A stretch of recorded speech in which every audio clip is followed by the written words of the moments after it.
She who thrives. Phoenix rising. The true me.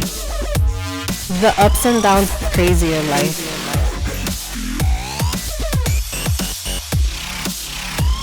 So take this journey with me. She who thrives. Yeah.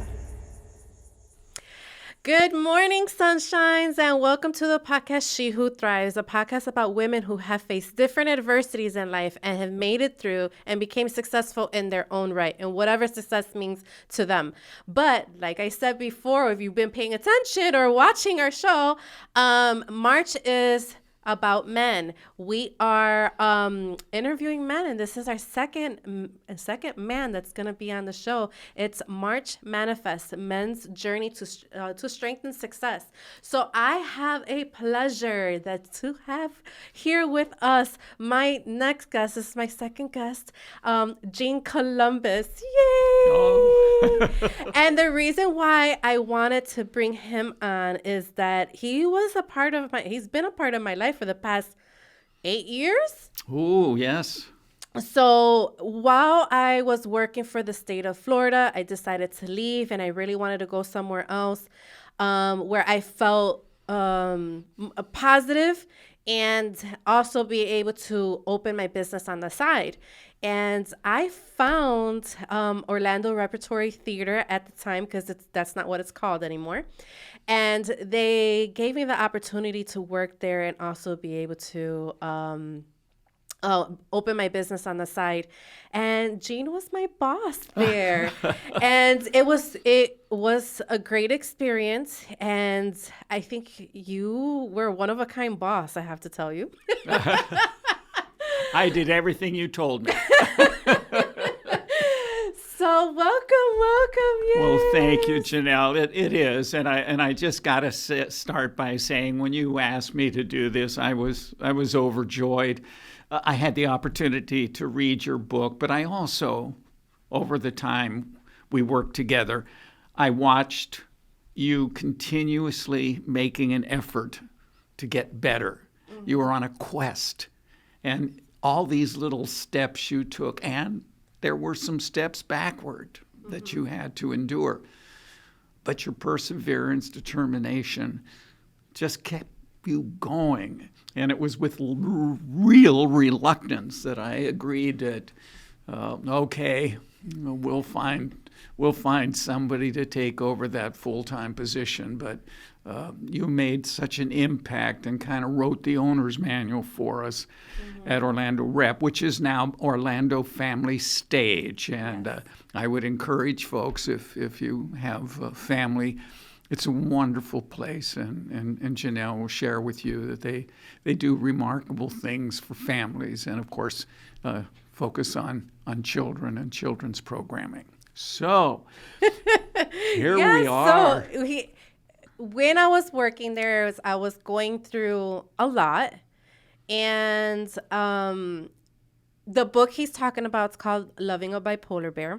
And in that book, it's not all about, but it speaks a lot about what I endured while I was in my previous marriage, and it was something that I was hiding from the world. And it was very hard to hide it from Gene because my office was here and his office was right behind me. So anytime I was going through any type of emotion, Gene could feel it. Gene can see it. He could see if something was wrong with me. And I remember calling in sick, and it wasn't because I was sick. It was because my ex-husband was going through something and I needed to stay home with him. But I didn't want to share much with other people. But Gene and Chris, which is the current executive director at there, and they called me in to ask me to see what was going on. And never did I ever experience that before working for anyone, for them to actually call me in and just really find out what was happening with me. Like, am I okay? Is everything okay? And being so sincere is like, I just broke down and started crying. It was tearful. And we wanted you to know that that the weight of this you're carrying, there's no way to completely separate yourself. And if you're going to your office and you think that's a place to escape, you can't. It's there. But having compassion and people that will try to understand. And my effort was always to, first of all, get you to laugh or smile. And I would make silly jokes about what was going on, but also to let you know we were there for you and supported your effort. Right. So, and it's, I appreciate it big time. And, going in, and you've done it plenty of times too. Like, we're going to go hide in one of the theaters there's a show going on, and we'll just go escape into that show. But also because, you related to a lot of things with me. You've gone through your own journey in life, and, a lot in your background. Well, it's the fact is that few people have I been able to share my earlier years with anyone, because it was always my wish to sort of blend in to the crowd. And with that, I emerged out of that crowd, and I began to, as a performer, getting more opportunities. And then I moved into stage management, and then I worked very hard at that, and I moved up, and I went into company management, and then I produced. And then I got hired by Disney and spent 38 years with the Disney organization. And I had so many different positions. And ultimately, my role was finding tomorrow's leaders, developing, training, and coaching them. And so it's wonderful. Even after 15 years, my impact at Disney is still felt through the young people that I brought in, because I had role models along the way, the helping hands along the way. But we have to go back. Yeah, people look at you and go, oh, what a successful guy. This guy, he's like everyone else. And that's the image. That's the image we wanted. But to go back there, and I shared with you that I was born in 1940, before the beginning of World War II, and my father was working in the steel mills in Pittsburgh. War broke out, and they immediately nationalized the steel mills. And my father was in the Army, but his job was stationed at the steel mills, which would have been a prime target should there be an attack on the United States.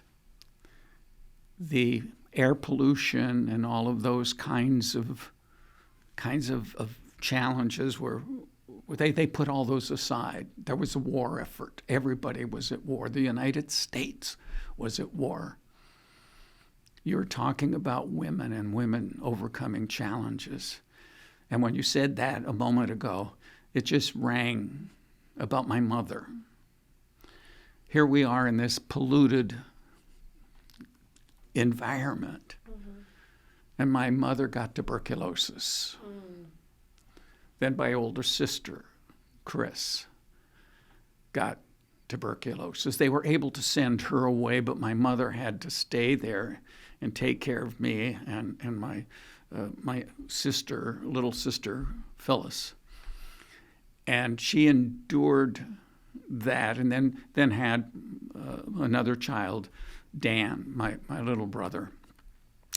When I say little brother, here we are, grandparents, but he's still Dan. Well, back then he was Danning, little Danny, and he was sort of the little shadow that followed me around.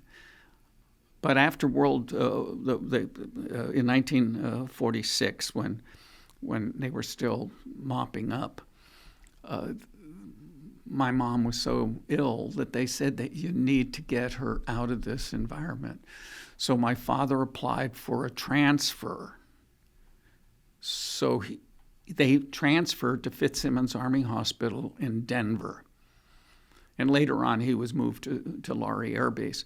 But it would get her to Colorado, which was a high climate, and clean air, which was the first thing. My father got what he could, but he was transferred.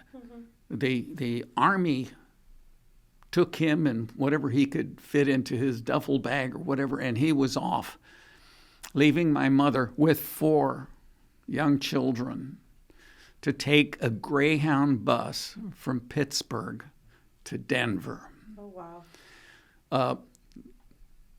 The recurring nightmare for many years was when we were traveling, we were at a bus stop where you could go in and get something and go to the restroom. I had been asleep, and my mother took the other kids into the bus stop.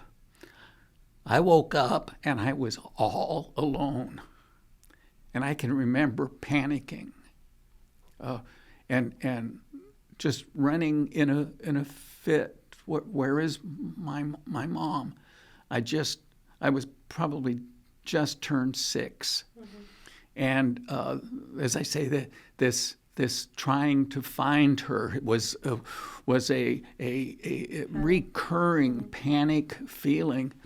And then they said she might be in the ladies' room, and here is a little boy. I pushed my way in there, but anyway, when we got to Denver, my father found this house that we were in, had an outhouse. That was how primitive it was.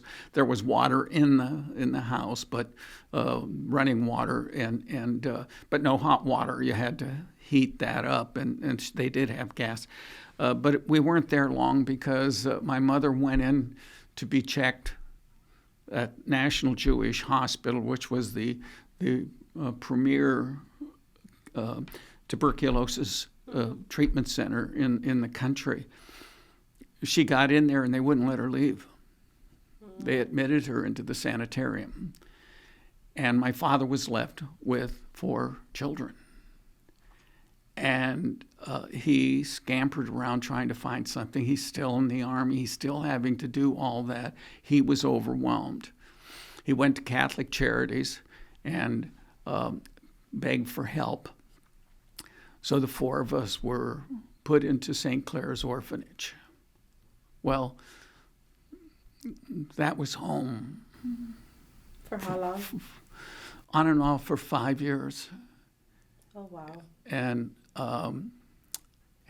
those are hard memories well,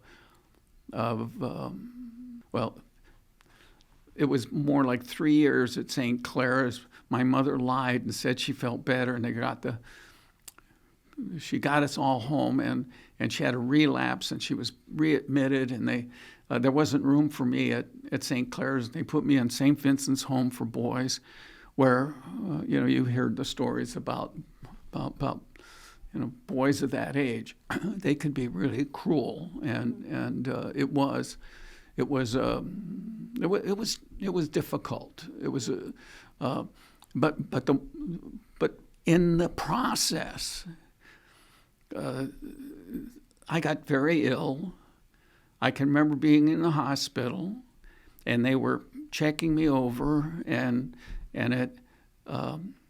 they called my father, and they came in, and they said that I had contracted polio, and it was absolute. I again felt like I was in that bus station looking for my mother. I didn't know where or what to do, and they put a brace on me, and I had these braces that held me, and that made me a target. For bullying. For bullying, because I was like a turtle.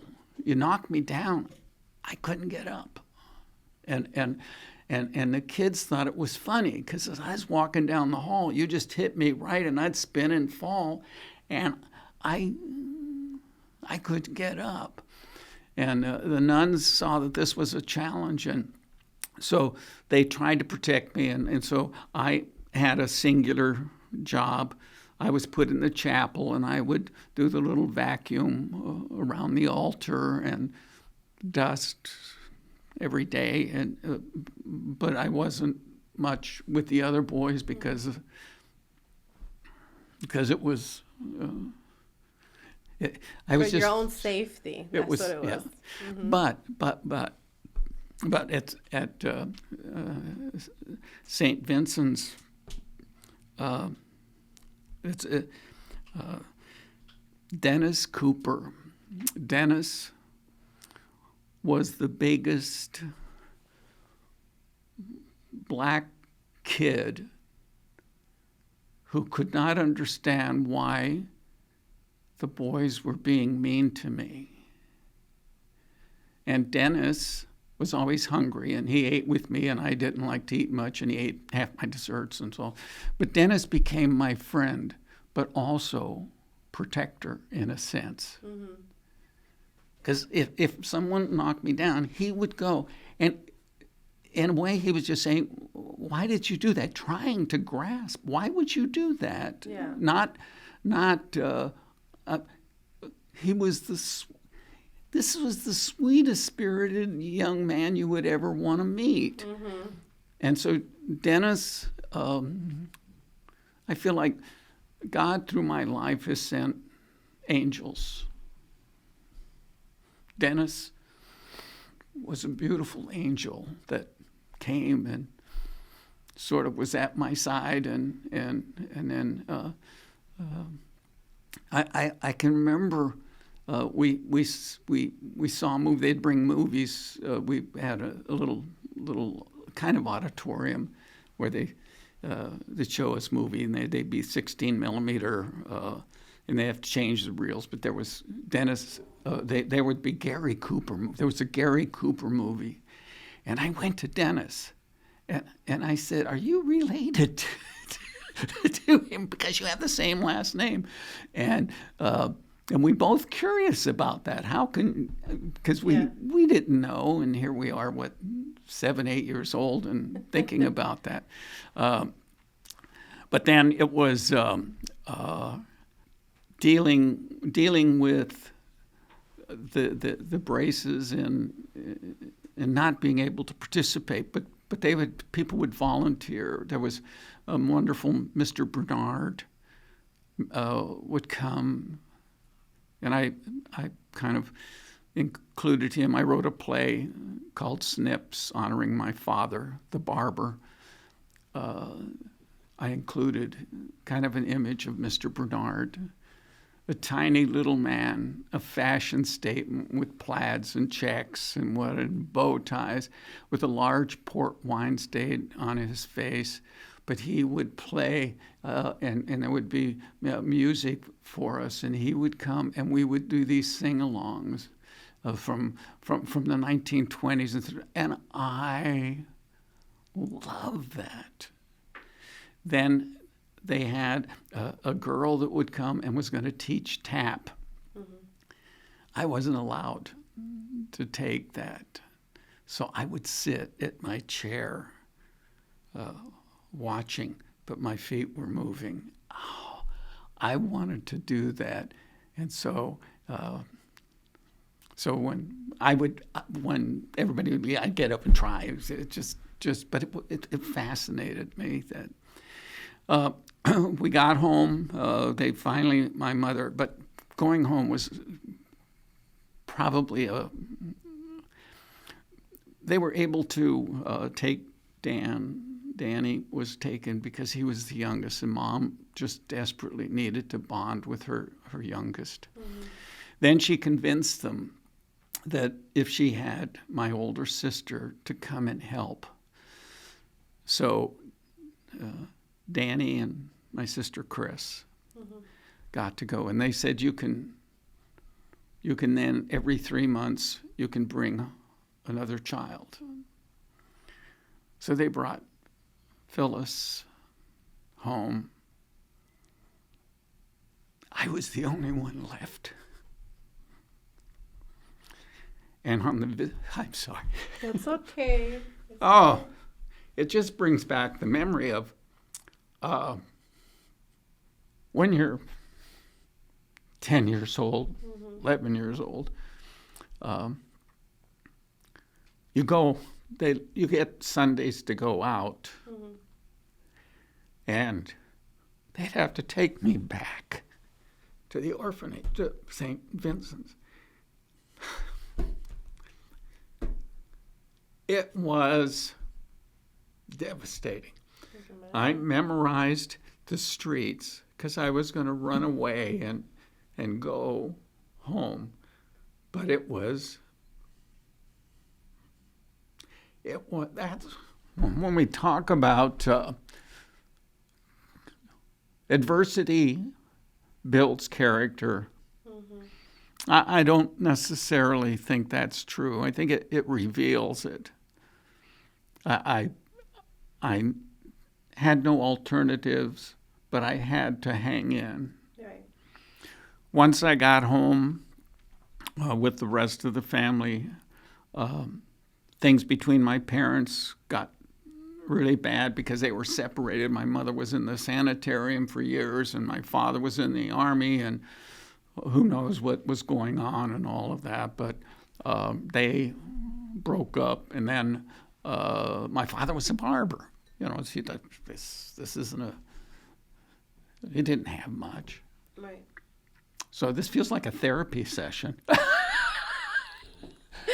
But you talk about adversity. That was, for me, overcoming that. And that's where dance came in. And I can tell you funny stories about how I got into that, and it is amusing. But it was getting into dance, being in the chorus, being in a line with everyone else, being the same and not being left out. Yeah. Not feeling,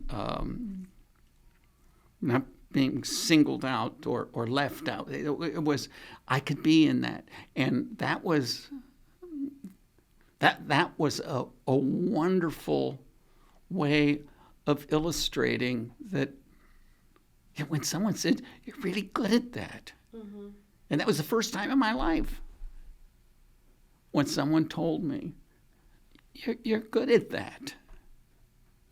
Because all along, I was having challenges in school. We learned later that I'm dyslexic, and so there was difficulties with reading and all of that.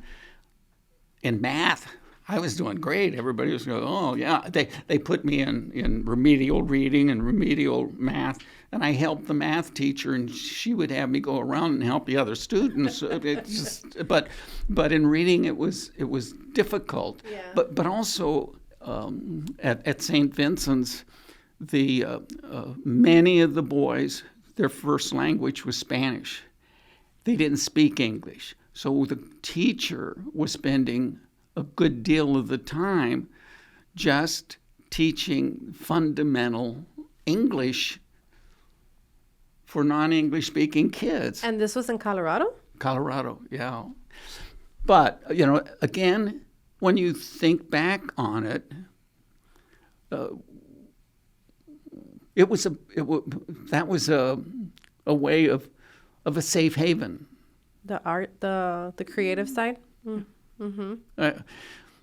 Going, I recently said it in another podcast too, how when I was going through stuff, I would sit outside in front of my home and just watch the cars pass and create stories of each, where they were going, the kind of based off of the kind of car they had, what type of job they had, their family, where they lived. So I would create all these stories, but it's just taking yourself outside of what was happening in reality. yes. So I see how arts played a huge part of your life because I'd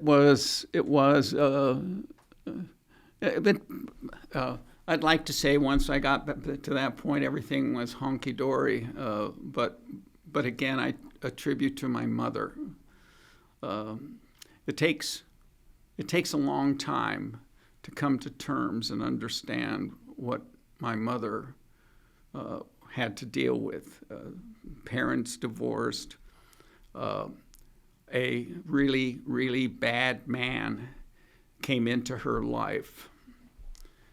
and that was difficult, and he was incredibly abusive. But he also, I'm sure.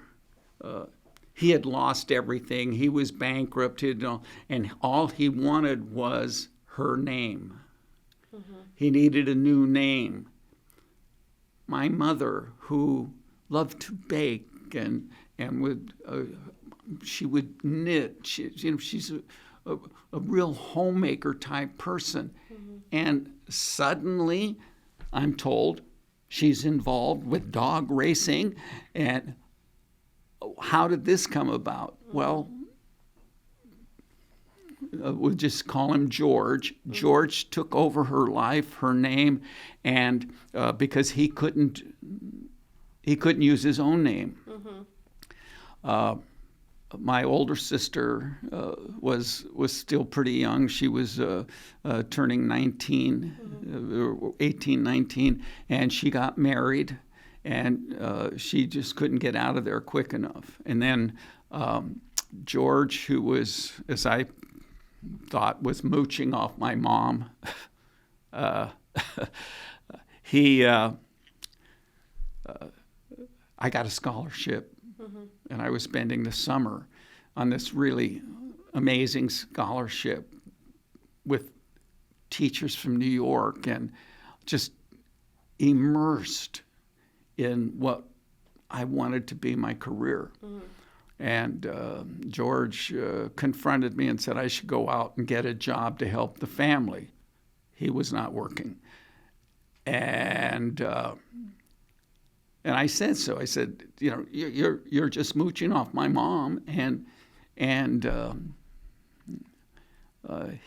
was maybe 145 pounds, and he weighed over 200 pounds. And then he started and knocked me to the ground and pounded on me. I somehow got loose.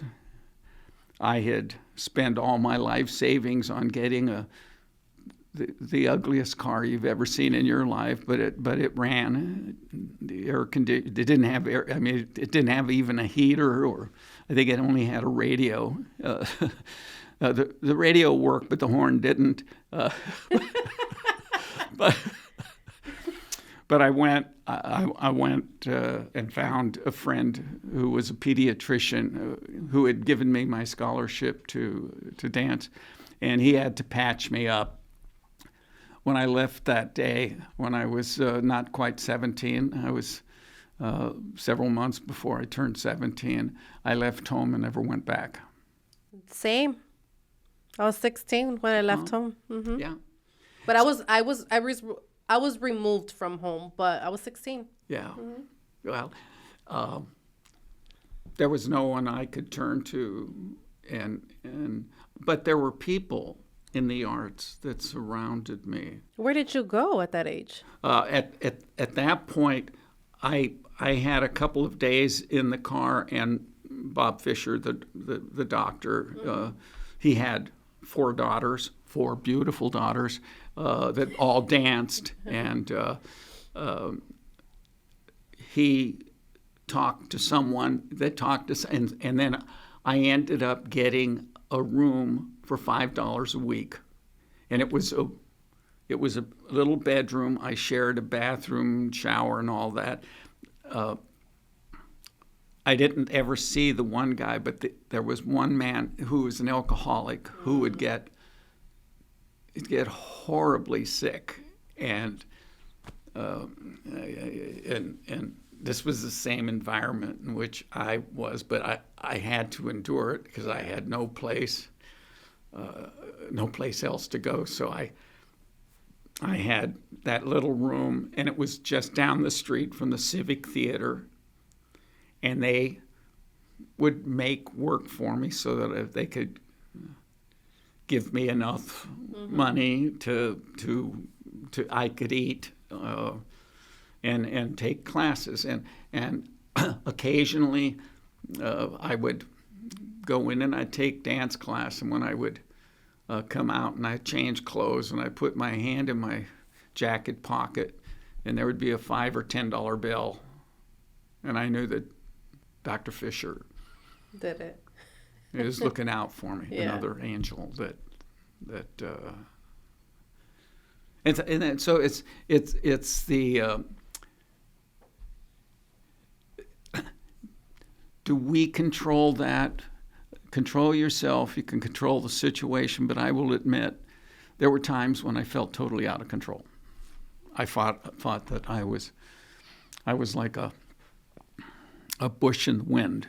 Whatever way the wind was blowing, I was pushed that way, and I had no defense. However, the more I learned, the stronger I got, and the more I could hold up against that wind pushing. You learn how to survive for years and be in that survival mode. And there's a lot of people that get stuck in that survival mode. Well, I tried to project a bright future, a positive attitude. There were other people around me that didn't really have it that hard, and they would fall in a heap, and everybody would get around them, and there would be this pity party. Well, they would enjoy the pity party, but after a while, these people would get tired of giving pity. Yeah. They wanted to give help. And so I felt fortunate when I was in a heap, people came and they gave me help. And I did not want to let them down. Yeah. I did not want to let Bob Fisher, Dr. Bob Fisher, Robert G. Fisher. He made such an impact on me. My first son is named after him. Oh, that's Robert. Right. Yeah. Yes. It's success is not measured by where you are, but by how far you have come. Success is not a destination, but an ongoing journey that I'm still on, despite that retirement title that some people may attach to me. He's retired. Well, I got retired. I went down to Firestone. I got 4 new.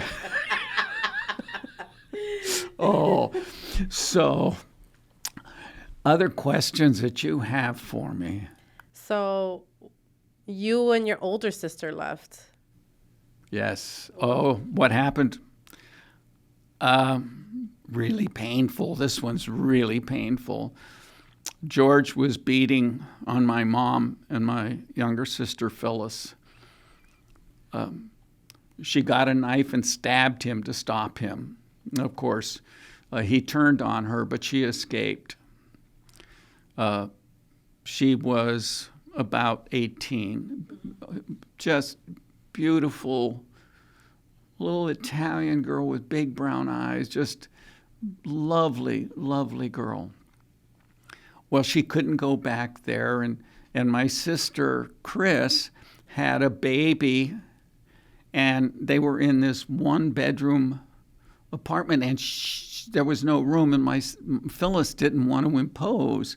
And so after a week or so, Phyllis found an apartment, and she worked in a department store, so she had enough money to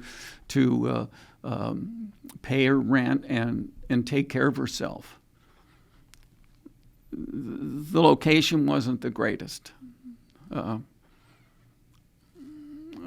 of the neighbors, a young man, took a shine to her, and she didn't have a car, so she took the bus. And I guess he offered to give her a ride. And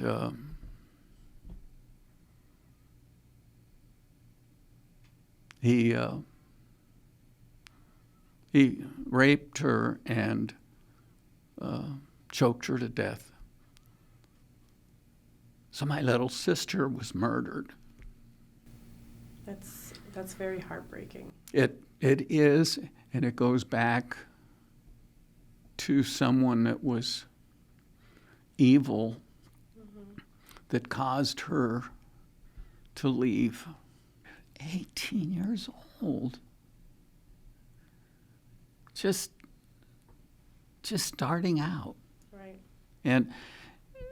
And there has always been a level of guilt. I should have tried to do something. I was unable to take care of myself. Right. And I didn't even know. But then Dan,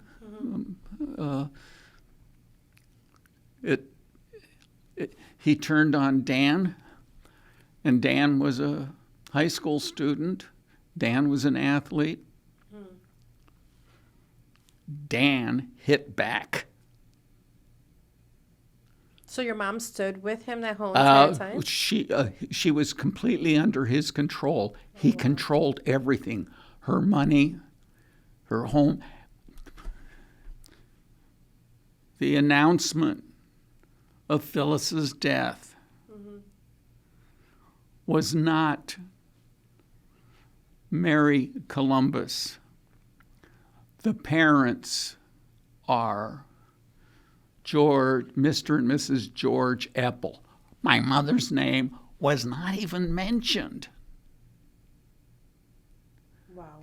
So he had her so locked up, but fast forward.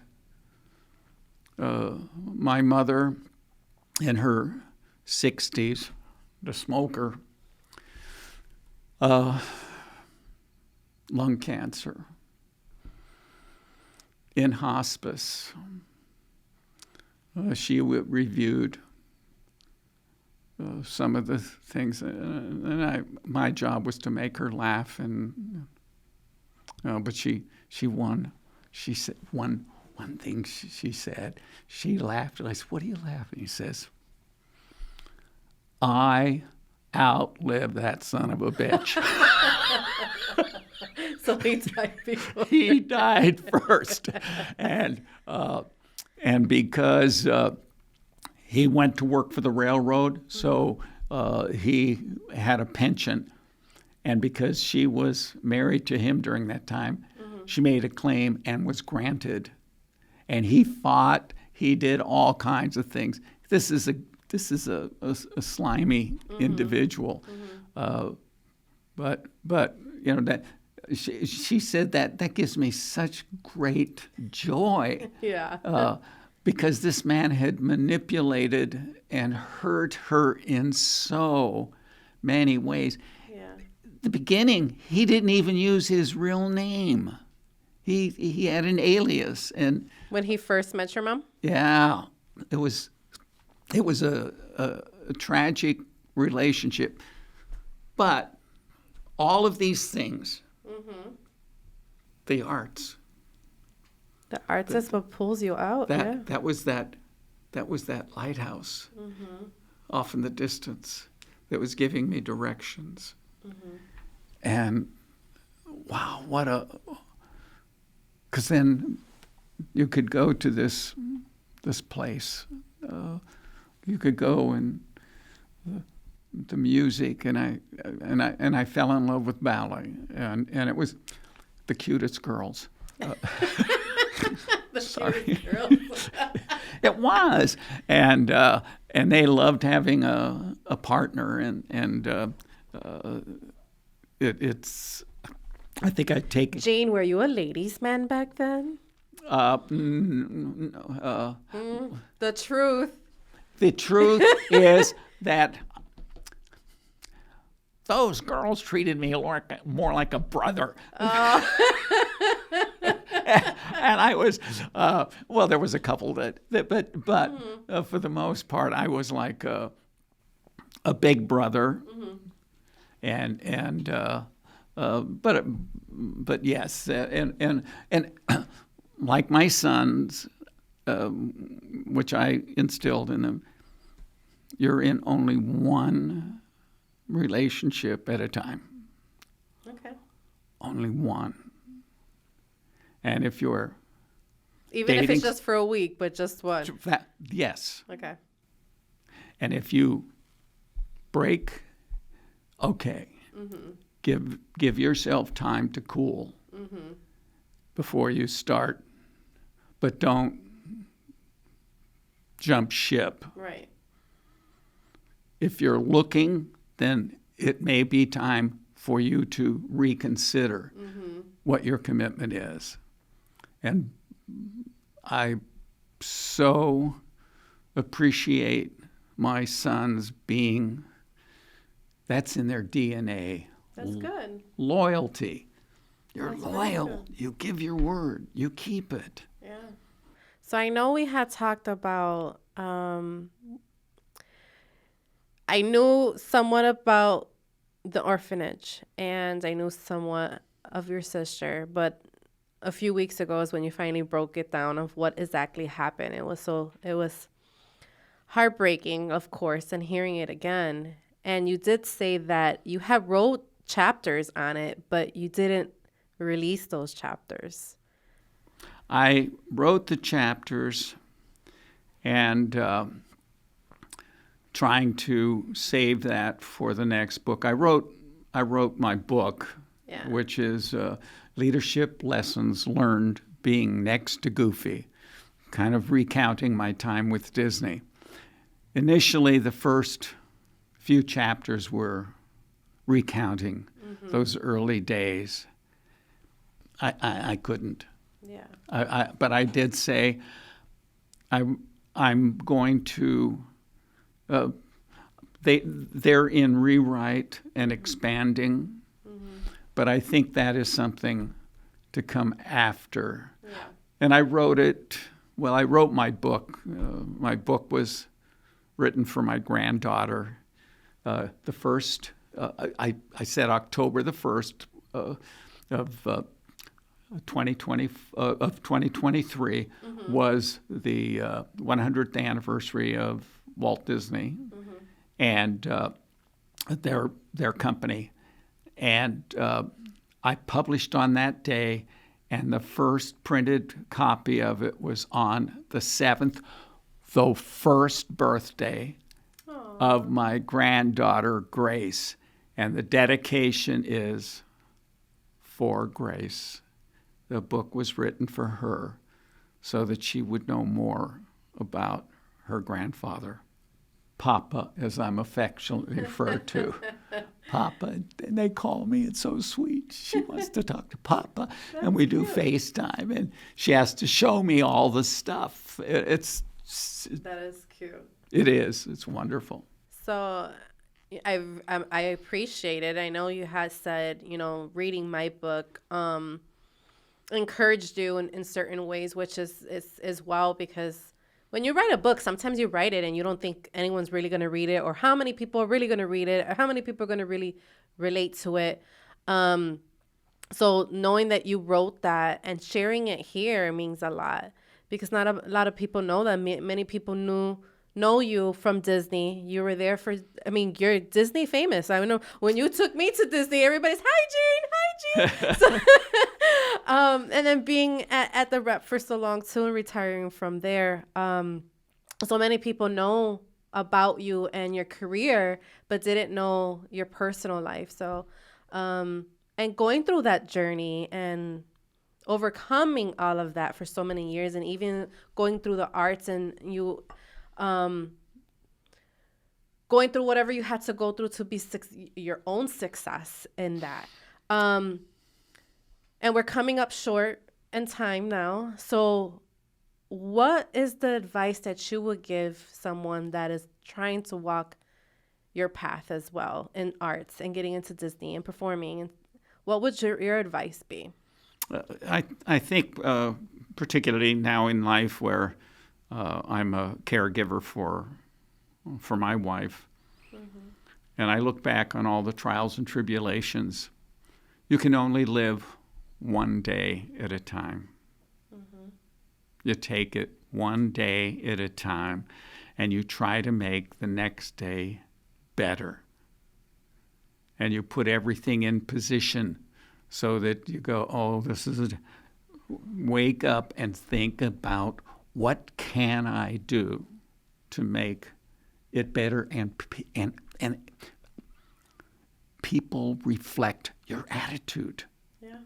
So no matter what you do or who you talk to, if you're going to the grocery store, engage and say hello. And if they have a name tag, they have a name tag. Call them by name and watch the reaction and let that absorb you. Call your friends and start with something good. Hi, how you doing? Then listen and let them, and then, well, how are you doing? I'm in a journey of getting better. Yeah. I'm trying. I just wanted to have someone to talk to reinforce that I am a person that is valued and valuable and can make a difference. I hope I'm making a difference in your life. You have made a difference in my life. You have been influence in my life, and the book was one of your ideas, although the title was different. Yeah. Oh, yes. So there's some people that didn't understand that after, I got divorced, that I came out with a book. And they feel like I should have never had came out with a book and put his business out there and all that. I want you guys to know, whoever had those doubts or whoever felt a certain type of way, need to really know that the book was thought of and created while I was still married. And he knew the titles that were even thrown around, and he loved the title. He always knew that I was going to write a book. And Jean had gave me a title. It was Chaos with Carlos. Yeah. I didn't use that. Yes. I didn't use that. But he knew that I was going to write a book. The title that I have was Loving a Bipolar Bear. And he knew that title. He knew Bipolar Bear was something that we got from a movie where these two little girls were with their dad, and their dad was battling borderline personality disorder, and he had manic depressive disorder. And they said to him, "You're my bipolar bear. We love you." So ever since then, I would say that he was my bipolar bear, or, so that came from all of that. So you were an influence on me writing it because you helped me laugh through so much. So arts, it's what helped us get through certain things. And you will come into the office and be like, what's in the next chapter of Chaos with Carlos? And we would just crashes with Carlos. Crashes with Carlos, yes. Automobile accidents. So it was, you made light of certain situations. So it influenced me to be able to get through so much. Because I did go through a lot, and you witnessed it, and you helped me overcome certain things with laughter, with the arts, and being able to be like, if I tell you I don't feel good or I'm tired or whatever, go watch the play, and I would do that. So it was, and I'm sure it wasn't just me that you influenced. You've influenced many, and that's why I really want you to, come on here and really tell that story, where you came from and what you've overcome, because not everybody knows that. And it's a journey that it's very heartbreaking, and it's hard, and you didn't want to share it in the book, but to be able to share it on the mic here and on the episode, it's going to help someone out there as well. So I thank you for sharing it. Well, I appreciate so much the opportunity, because you're right. Someone may be out there that needs help, and reach out. You're important. Mm-hmm. Everybody. There's no such thing as an unimportant person. Sure. You're loved. You're a mom. You're a sister. You're a wife. You're all the things, or you're a father, a grandfather. You're important, and it's important that the people that love you most know that you're open and embracing getting better, and each day better and better and better. Mm-hmm. Setbacks come through. When the winds of change are blowing hardest, it's only the time to reset your sails. I love that a lot. So this is one question I do ask, and I know you kind of answered it towards the beginning. Do you yourself feel successful? Success is a journey. Success is not measured by where you are, but by how far you have come. When we look at where I started and where I've come from, people can look back and say, oh, that guy's really successful. For me, I'm not on a quest to get a title of being successful. Yeah. Here I am at this phase in my life. There is still much I can do. We all can do. As long as I'm able. It's like the Edgewood Children's Ranch, which is somewhat similar to St. Clair's and St. Vincent's in Denver. 40 years. I've been the volunteer producer for their annual fundraiser. We've raised millions of dollars. Wearing a brace made me have empathy for children with disabilities. Working with UCP, United Cerebral Palsy, and develop. These are human beings. They deserve every opportunity within their sphere and maybe beyond their sphere. But we should never deny people. Don't accept failure. Don't accept that. Refuse to accept that. Only accept success, getting through another day, making a difference in someone else's life. Change the world one person at a time, just like Janelle is doing. Trying. So he did talk about a little bit about his book. His book is Leadership Lessons Learned Being Next to Goofy. You can find it on Amazon.com and also on GeneColumbus.com. Is there anything else that you would like to share? Because we have to wrap up now. Oh, okay. Certainly, I speak to groups and tell stories. Certainly there's amazing number of wonderful, wonderful stories that I have about pulling back the curtain at Disney and my journey and excitement and whistle while you work, or the times I blew it. You have a lot of stories. Stories. If you're not making mistakes, you're just not trying hard enough. Right. So you go for it. One of the ones that you also told me too, the answer will always be no unless you ask. Yeah. So, yeah. But thank you so much and coming on and sharing with us.